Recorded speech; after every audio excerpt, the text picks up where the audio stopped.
The cream-colored wedding invitation sat on my kitchen counter like an elegant insult. Bold foil lettering announced the union of Madison Elizabeth Collins and James Harrison Sterling II at the Plaza Hotel. My sister's dream wedding to a man she called the perfect catch, a rising star at one of the country's largest investment firms.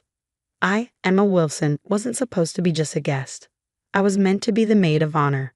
At least that was the plan until yesterday. "Emma, we need to talk about your appearance at the wedding," Madison had said over lunch at her favorite overpriced bistro. She picked at her salad, not quite meeting my eyes. I glanced down at my outfit, simple black slacks and a navy blazer. Professional, understated, comfortable. What about it? Well, she sighed dramatically. James's family is very particular about these things.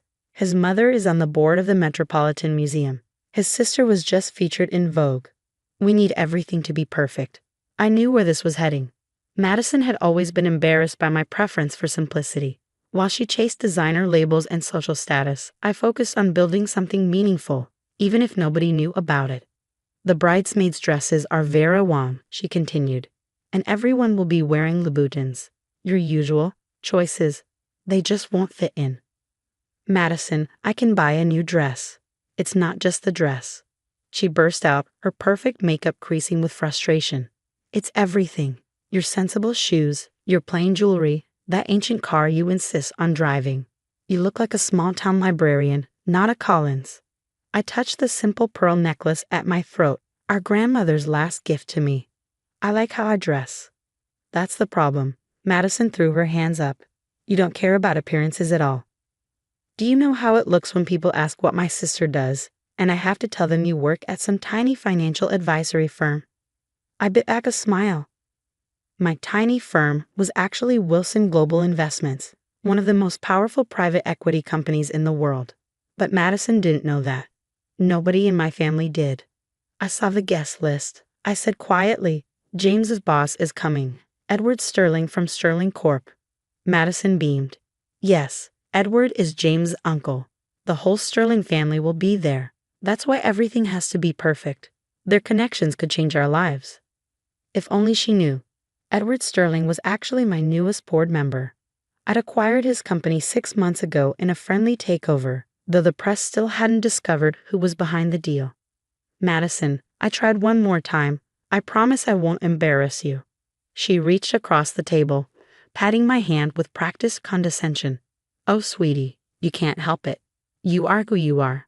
That's why." She took a deep breath. "I think it's better if you don't come to the wedding." The bistro's ambient noise faded to a dull hum. "You're uninviting me from your wedding." "Don't be dramatic. I'm just trying to protect the family's image. James is going places, Emma. This wedding could open so many doors for all of us. I can't risk anything going wrong." I stared at my sister, this person who shared my blood but had somehow become a stranger, all because of how I dress. "It's not just that," she insisted. "It's what you represent. Everyone else has made something of themselves. Look at me, I'm marrying into the Sterling family. Even Mom and Dad have their country club status. But you," she shook her head, "you're just so ordinary." The irony almost made me laugh. That morning, I closed a $2 billion deal from my phone while getting coffee. My net worth was higher than the entire Sterling family combined. But to Madison, I was an embarrassment because I didn't flaunt it. "I see," I said, standing up. "Well, I wouldn't want to tarnish your perfect day." "Don't be like that," Madison pouted. "You can still send a gift. Something nice. You must have some savings, right?" I left without answering, my mind already turning over possibilities. For years, I kept my success private, building my empire in peaceful anonymity. But maybe it was time for a change. Back in my penthouse office, the one my family thought was a small financial advisory firm, I picked up my phone. "Sarah, connect me with James Sterling, please." My assistant's voice was professional, but I could hear her smile. "James Sterling II or Senior?" "Junior." "And Sarah? Don't announce me, just put me through as a potential client." A moment later, James's eager voice filled the line. "James Sterling speaking. How can I help you today?" "Mr. Sterling, I'm calling about a rather significant investment opportunity. My firm is considering a substantial position in Morgan Stanley's new tech fund. Excellent. I could practically hear him sitting up straighter. May I ask which firm you're with? Wilson Global. There was a pause, then a sharp intake of breath. Wilson. Global? As in, Chairman Wilson's firm. The same. I had no idea they were considering. I mean, we'd be honored to. Would it be possible to set up a meeting? With the chairman? I smiled, thinking of Madison's dismissive words. Actually, I'd like to discuss this in person. Are you free tomorrow morning? The chairman will be in your office at 10 a.m. James stammered his agreement, probably already imagining the commissions from such a massive account. If he only knew he was talking to his future sister-in-law. After hanging up, I walked to my private dressing room, the size of Madison's entire apartment, and surveyed my collection of designer suits.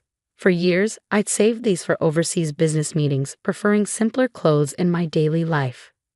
Sarah, I called out, cancel my morning meetings tomorrow, and send me the latest report on Sterling Corp's Asia expansion. I think it's time for Chairman Wilson to make a formal appearance. That night, as I stood in my penthouse overlooking the city, I thought about choices. Madison had chosen appearances over substance, status over sincerity. I'd chosen to build something real, something that would last beyond trending fashions and social climbing. Tomorrow, both our choices would collide in a way she never saw coming. And her perfect wedding? Well, that was about to become a lot more interesting. The next morning, I stood in my private dressing room, transforming myself from Emma, the embarrassing sister, into Chairman Wilson, one of the most powerful figures in global finance. The Armani suit, charcoal gray with subtle pinstripes, cost more than Madison's entire wedding dress. Louboutin heels, a Cartier watch, and grandmother's pearls completed the ensemble. The car is ready, Ms. Wilson, Sarah announced from the doorway, and Mr. Sterling has already called twice to confirm the meeting. I smiled at my reflection. How's his anxiety level? Through the roof. Apparently, he's had the office redecorated overnight and ordered in fresh flowers. His assistant says he hasn't slept. And my sister called him 4 times this morning. She's upset he's postponing their wedding venue tour for an anonymous client meeting. Perfect. The drive to Sterling Investment Group's offices took exactly 23 minutes. My driver, Thomas, pulled up to the curb precisely at 9:57 a.m. As I stepped out, I noticed the entire executive team waiting in the lobby, James standing front and center, practically vibrating with nervous energy. Chairman Wilson, he rushed forward, then stopped short, his face draining of color as recognition hit him. Emma? But, you? What? Good morning, Mr. Sterling, I said calmly, enjoying the way his eyes darted between my face and my obviously expensive attire. Shall we discuss that investment opportunity? Behind him, I could see his Uncle Edward trying and failing to hide his amusement. He kept my identity secret when I acquired Sterling Corp, understanding my desire for privacy. But you're Madison's sister, James stammered, the one who works at a small advisory firm. A common misconception, I replied, walking past him toward the elevator, one that I've never bothered to correct. Now about Morgan Stanley's tech fund. The next hour was almost comedic. James alternated between trying to maintain his professional demeanor and casting terrified glances at me, probably remembering every condescending comment he'd made about my simple lifestyle at family dinners. These projections, I said, pointing to his carefully prepared presentation, they're optimistic. Yes. Well, he tugged at his collar. We believe the Asian market shows signs of volatility that your models don't account for, I finished. Perhaps we should discuss the real reason I'm here. James swallowed hard. The real reason? The wedding. He sank into his chair. Madison doesn't know, does she? About who you really are? No, she doesn't. Just like she doesn't know that your family's company now works for me, or that your Uncle Edward reports to my board. Oh God, he whispered. Back in my office, I stared at the wedding invitation again. My phone had been buzzing nonstop, messages from Madison, James, even our parents, who had presumably heard the news. Sarah, I called out, what's my schedule like next month around the wedding date? You have that conference in Milan, she replied. The one where they're announcing you as Businesswoman of the Year. Perfect, said Madison a note. Tell her I won't be able to attend because I have a prior commitment. Add that I've made a donation to her favorite charity in lieu of a gift. How much? I thought about all the times Madison had made me feel small, all the years of condescension and judgment. $10 million. Anonymously, of course. Let her spend the rest of her life wondering if every major donation comes from her embarrassing sister. That evening, I changed back into my usual simple clothes and drove my unfashionable Tesla to my favorite small restaurant. The owner, Maria, greeted me warmly, not caring what I wore or who I was. My phone buzzed again, Madison calling for the 20th time. I sent it to voicemail and ordered my usual pasta. Bad day? Maria asked, noticing my distraction. Interesting one, I replied. Sometimes people forget that true value isn't about designer labels or social status. Sometimes it's about being exactly who you are, even when others can't see your worth. Wise words, she smiled. More wine? Yesterday, I continued, my sister uninvited me from her wedding because I wasn't sophisticated enough for the Sterling family, because my presence might embarrass her in front of her new social circle. Emma, I had no idea she. Of course you did. I cut him off. You were there last Christmas when she mocked my car. You laughed when she called my clothes clearance rack chic. You even joined in, suggesting I should invest in my appearance if I wanted to be taken seriously. The blood drained from his face. I didn't mean. The interesting thing about appearance, I said, standing up, is how deceiving it can be. For instance, I appear to be sitting here considering an investment in your fund. In reality, I'm deciding whether to accelerate the restructuring of Sterling Corp's Asian division. Restructuring. Currently scheduled for next quarter. Though as chairman, I could move it up. Perhaps even announce it before, say, a certain high-profile wedding. Just then, the door burst open. Madison stormed in, her designer heels clicking against the marble floor. James, what is going on? I've been trying to reach you all morning. We have appointments, she froze, seeing me. Emma? What are you doing here? And what are you wearing? I turned slowly, enjoying the way her eyes widened as she took in my transformation. Hello, Madison. James and I were just discussing business. Business? She looked between us, confusion evident. What business could you possibly have with James? Actually, James's voice cracked. Emma is. Chairman Wilson, Edward Sterling said from the doorway, making everyone jump. The board is ready for you. Shall we discuss the Asia strategy? Madison's perfectly glossed lips fell open. Chairman Wilson? Yes, I smiled. Though you might know me better as your embarrassing little sister. But that's impossible, she sputtered. You work at that tiny firm. Wilson Global Investments, I corrected her. Founded by me 8 years ago. Current market value, $43 billion. Though the press still hasn't figured out who Chairman Wilson really is, I prefer to let my work speak for itself. Madison sank into the nearest chair, her designer dress wrinkling. All this time, I've built something real while you chased appearances. And now you've uninvited me from your wedding because I'm not good enough for the Sterling family. I turned to James. Though technically, the Sterling family works for me. Emma. Madison's voice wavered. I didn't know. Clearly, you were too busy judging the cover to read the book. I gathered my papers, tucking them into my Hermes briefcase, another item I usually kept hidden. James, have your team revise those projections. I want to see real numbers, not just what you think will impress the board. Yes, Chairman, he mumbled. And Madison? I paused at the door. About the wedding. Don't worry, I won't embarrass you by attending, but you might want to rethink the venue. I just bought the Plaza Hotel this morning. Apparently, they're closing for renovations next month. Such unfortunate timing. I left them there, Madison's soft crying following me down the hall. Edward fell into step beside me. That was rather theatrical, he observed. Sometimes a lesson needs to be dramatic to be learned. And the plaza? Did you really buy it? I smiled. No, but they think I did, and sometimes appearance is everything. Isn't that what my sister always says? Back in my office, I stared at the wedding invitation again.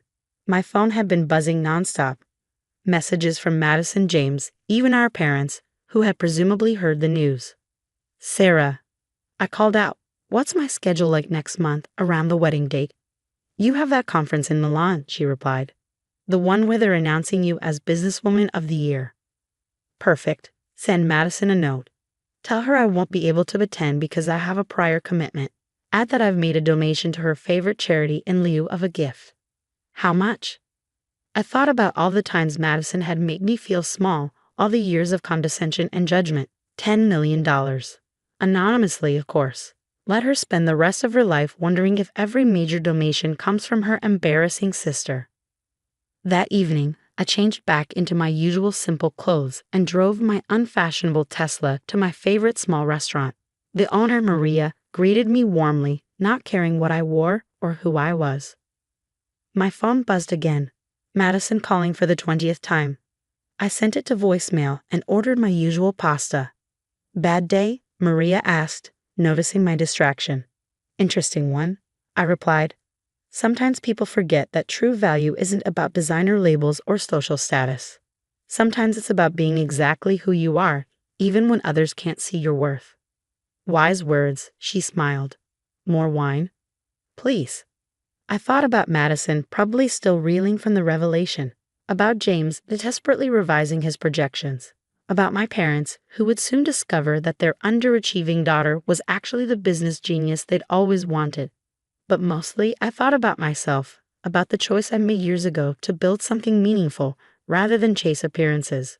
Madison's wedding would go on, though perhaps at a different venue. She'd marry into the Sterling family, though with a very different power dynamic than she'd imagined.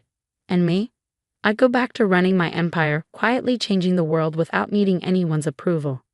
Sarah texted me, "Your sister just sent an email. She's officially re-inviting you to the wedding. Says she's sorry and hopes you'll reconsider attending." I typed back, "Send her the Milan conference schedule. And Sarah, book me a suite at the Plaza for next week. I think it's time Chairman Wilson made a few more public appearances." Sometimes the best revenge isn't about proving people wrong. It's about proving to yourself that you were right all along. Madison wanted a perfect wedding. Instead, she got a perfect lesson in judgment and worth. And me, I got something better than revenge. I got to be exactly who I am, without apology or pretense. Sometimes that's the greatest success of all. As I finished my wine, I made a mental note to buy this restaurant, not to change it or make it trendy, but to preserve it exactly as it was. A reminder that true value doesn't always wear designer labels.